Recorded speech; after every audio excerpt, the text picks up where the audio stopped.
তুমি কেমন জালিমি ছিলে আমার বাংলাদেশের বুকে, হাজার আশা নিয়ে আমি কেন মরেছি দুঃখে।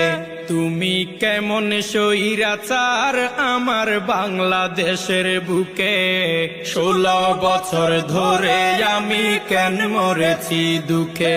তুমি কেমন জালিম বলতে পারেন এই জালিম কি করেছে বলেন, আমি বলবো এই স্বৈরাচার কি করে নাই শুনেন। 2006 সালে 28 অক্টোবরে রাস্তায় পিটিয়ে আমার ভাইকে হত্যা করে।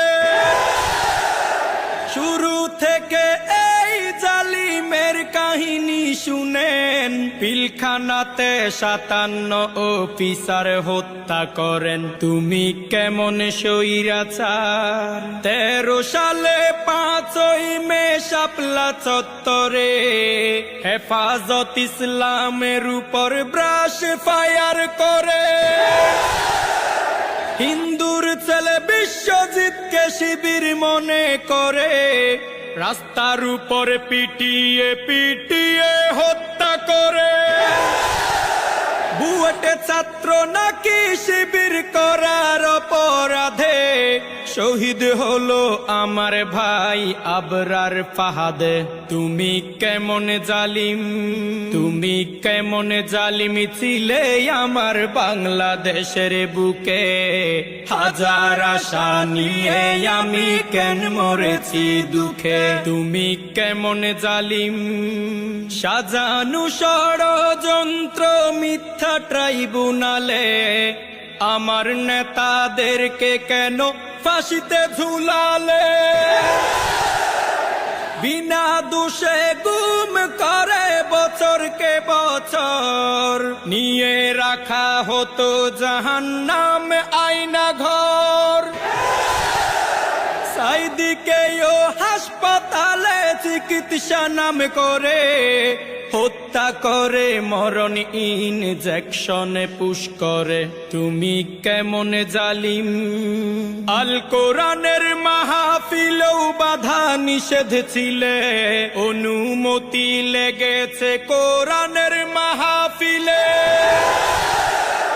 কত আলেম বছরকে বছর পরিবার ছেড়ে কাটিয়ে দিয়েছে জালিমের কারাগারে। তুমি কেমন স্বৈরাচার, তুমি কেমন স্বৈরাচার আমার বাংলাদেশের বুকে, 16 বছর ধরে আমি কেন মরেছি দুঃখে।